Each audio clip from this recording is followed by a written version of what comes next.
Oke, selamat pagi teman-teman. Kali ini kita akan mendiskusikan tentang sistem informasi dan jaringan manajemen persediaan dalam bisnis retail. Nah, kita perlu tahu dulu bahwa dengan adanya manajemen, sistem manajemen ini akan sangat mensupport manajemen rantai pasokan dalam bisnis retail. Ini akan mencapai satu keunggulan strategis. Kenapa? Karena sebegitu kompleksnya yang perlu dilakukan oleh bisnis retail terkait rantai pasokannya. Yang perlu dipikirkan itu tidak hanya produk datang lalu dijual, tapi seluruh proses bisnis dalam bisnis retail itu bisa dikatakan mulai dari proses penyatuan bisnis awal hingga akhir sampai ke konsumen. Maka kemudian manajemen rantai pasokan itu adalah secara definitif adalah proses penyatuan bisnis dari pemakai akhir melalui beberapa penyalur yang fungsinya untuk menyediakan produk, memberikan layanan jasa, dan bahkan memberikan informasi tentang nilai tambah bagi pelanggan. Maka fokus dari manajemen rantai pasokan ini bisa dikatakan ada beberapa aspek: mengelola hubungannya, mengelola informasinya, dan arus barang. Jadi bisa dibayangkan ketika manajemen rantai pasokan ini tidak disupport oleh sistem informasi atau teknologi informasi, akan ada kompleksitas yang sangat besar ketika bisnis retail ini berjalan modern, berjalan sangat besar, skalanya besar, ada beberapa tempat, dan bisa dibayangkan bagaimana sistem itu bisa sangat membantu efisiensi dari seluruh proses bisnis di dalam manajemen bisnis retail. Nah, maka kita perlu tahu dulu bahwa tahapan yang dilalui usaha retail dalam rangka implementasi manajemen rantai pasokan. Ada 4 tahap. Yang pertama adalah tahap informal. Di tahap ini, manajemen usaha retail masih belum menerapkan sistem manajemen rantai pasokan dengan baik karena ada keterbatasan modal. Jadi biasanya pada tahap informal ini orang masih membuka usaha retail baru, bisa dikatakan masih retail konvensional karena ada kendala modal. Karena menerapkan satu sistem informasi juga pasti membutuhkan modal tertentu. Membuat usaha retail saja membutuhkan modal tertentu untuk mencukupi seluruh ketersediaan inventory di perusahaan.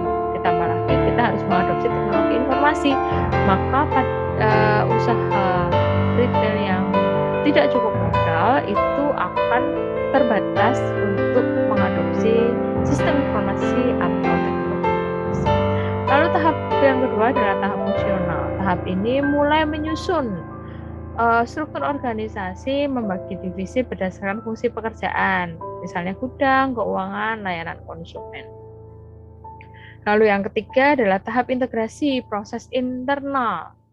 Tahap ini mulai mengintegrasikan semua divisi. Jadi tahap yang kedua tadi kan sudah mulai memilah. Nah, tahap yang ketiga ini mulai mengintegrasikan.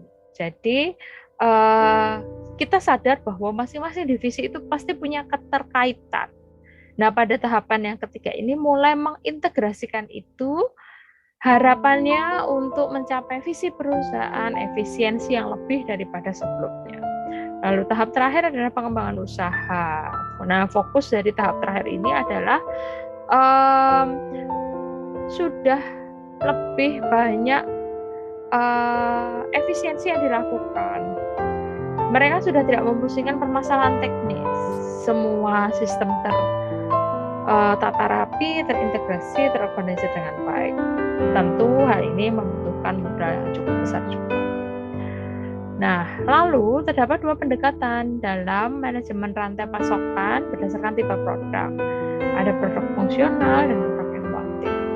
Nah, biasanya untuk tipe produk fungsional itu ada 3 pendekatan yang dilakukan. Desain rantai pasokan yang memfasilitasi peningkatan efisiensi distribusi barang. Yang kedua, fokus menciptakan proses yang efisien. Karena dia produk fungsional, maka proses yang harus dilakukan di manajemen bisnis retail kita adalah proses yang efisien. Proses yang produk fungsional biasanya turnover-nya cukup tinggi. Maka kita perlu menciptakan satu proses yang paling efisien paling tidak memakan biaya yang besar untuk produk yang harus kita dapatkan secara kontinu. Lalu yang terakhir adalah berbagi informasi dengan pihak yang terkait dalam supply chain.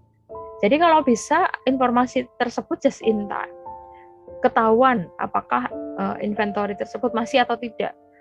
Dalam skala tertentu, kalau misalnya sudah habis, kapan kita berhak untuk membeli dan seterusnya. Itu untuk produk fungsional. Yang kedua, produk inovatif. Kalau produk inovatif itu tidak dapat diprediksi pola permintaannya, jadi tidak pasti. Misalnya yang bisa diprediksi kan minyak goreng tuh misalnya, itu jelas. Oh, di daerah sini ada kebutuhan konsumsi minyak goreng per minggunya adalah sekian. Nah, maka kita bisa menciptakan proses yang efisien atas pola tersebut. Itulah produk fungsional. Kalau produk inovatif belum tentu. Biasanya produk-produk yang bukan kebutuhan, begitu ya. Jadi pendekatan yang perlu dilakukan adalah fokus pada responsif, kemudian kuncinya adalah manajemen inventaris. Jadi jangan terlalu banyak juga menyimpan, tapi mengantisipasi pola permintaan pasar yang tertentu. Begitu. Misalnya mendekati Lebaran seperti ini, banyak orang mencari hampers, maka produk inovatif ini bisa dilihat nih, bisa disiapkan nih produk-produknya yang merespon persiapan orang memberikan hampers. Lalu bagaimana meningkatkan ketersediaan produk jaringan persediaan yang efisien? Mempunyai dua manfaat untuk pelanggan. Yang pertama, untuk memenuhi kepentingan persediaan yang bersifat cepat habis, dan kita juga perlu tahu bagaimana memenuhi kebutuhan tersebut. Pemilihan barang sesuai dengan apa yang pelanggan inginkan serta di mana apa yang mereka mau dan di mana mereka menginginkan hal tersebut. Itulah mengapa pentingnya arus informasi. Dan arus informasi ini sangat identik dengan arus barang dagangan tersebut. Jadi bisa dilihat di sebelah kanan nih teman-teman, itu ada gambar tentang arus informasi dan barang dagangan dalam retail. Jadi itu tidak terpisah antara arus informasi dan barang dagangan. Pihak yang terkait pun juga bukan hanya toko, tapi kompleks. Mulai dari vendor, toko, distributor, customer, bahkan juga ada buyer. Jadi bukan customer ya, jadi ada buyer juga ya. Nah, bisa dilihat yang garis putus-putus itu adalah alurnya dari barang dagangan, dan garis yang tidak putus-putus adalah alurnya dari sistem informasinya. Nah, hampir setiap hampir setiap tempat itu mendapatkan dua informasi ini. Informasi tentang barang dagangan dan informasi tentang arus informasi. Jadi bisa dibayangkan ketika kita tidak mengadopsi arus informasi tersebut atau tidak memiliki satu sistem tertentu yang kontekstual, yang just in time menceritakan tentang posisi persediaan kita, itu kita akan sulit untuk melakukan quick response. Akan sulit untuk memastikan inventory kita tuh jelas ada. Nah, apalagi untuk barang-barang yang bersifat kebutuhan, itu sangat dibutuhkan yang namanya quick response system. Jadi quick response system ini sangat identik untuk perusahaan retail. Dan itu biasanya diadopsi dari satu teknologi informasi yang mensupport efisiensi seluruh proses dalam manajemen bisnis retail ini. Gitu. Nah, ini adalah gambaran tentang pergudangan retail. Bisa dibayangkan dalam satu pergudangan retail itu perlu dikategorikan per vendor dan seterusnya, bahkan bisa juga dikategorikan lokasinya itu berdasarkan divisi atau toko tertentu. Gitu. Lalu yang tidak kalah pentingnya adalah bagaimana kita mengatur manajemen logistik. Apa itu manajemen logistik? Manajemen dari seluruh aktivitas penting yang memastikan ketersediaan barang, baik untuk prosesnya yang diproduksi kembali atau dijual lagi kepada konsumen.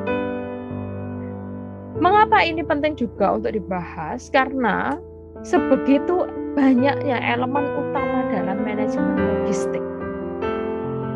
Maka arus informasi yang kita adopsi melalui teknologi informasi itu penting perannya untuk masing-masing elemen ini. Selain manajemen rantai pasok, manajemen logistik ini elemennya sebegitu banyak.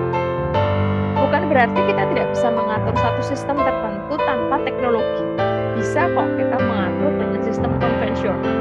Asal kita menyadari nih bahwa ada yang namanya manajemen rantai pasoknya, ada yang namanya manajemen logistik. Informasi-informasi yang kita dapatkan tersebut itu harus kita record. Nah, teknologi informasi ini kan sebetulnya membantu kita merecord dengan mudah tanpa double job begitulah. Ya. Maka bisa dibayangkan kalau kita tidak menggunakan teknologi, ya, tidak menggunakan satu sistem tertentu yang membantu kita, sebegitu banyak yang harus kita pikirkan.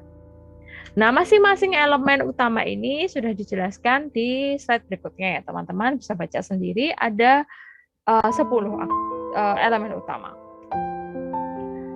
Nah, lalu oleh karena itu sistem pengiriman tanggapan cepat inilah juga salah satu kunci untuk meningkatkan efisiensi seluruh proses dalam manajemen bisnis retail.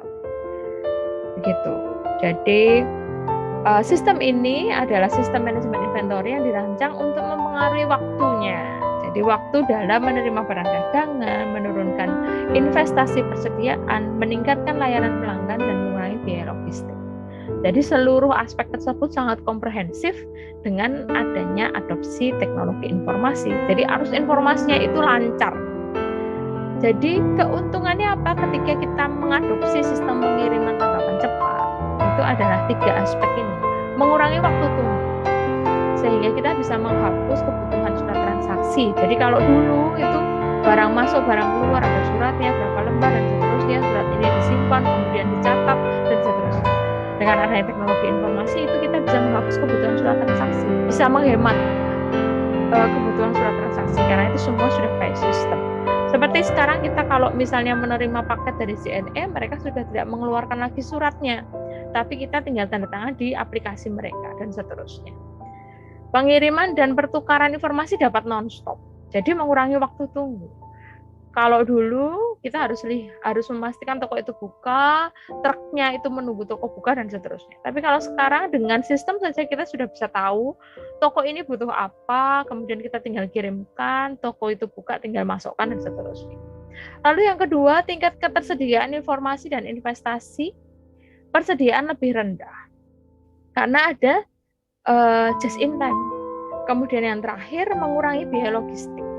Kita bisa memilih kapan waktu yang tepat untuk memesan dan mengirimkan barang, maka biaya logistiknya tidak akan sangat sering keluar, ya. Jadi itu mengurangi frekuensi pengiriman. Lalu ini adalah fungsi logistik retail elektronik. Yang pertama outsourcing, kedua transportasi, dan terakhir adalah produk. Nah, bisa dibayangkan ya teman-teman, dari satu bisnis retail itu 2 kegiatan utama saja misalnya kita bahas, yaitu kegiatan pergudangan dan toko. Aktivitasnya sebegitu banyak. Maka dengan mengadopsi teknologi informasi sebagai satu alat arus informasi yang tepat, kita bisa melakukan efisiensi seluruh proses bisnis dalam manajemen bisnis retail perusahaan kita.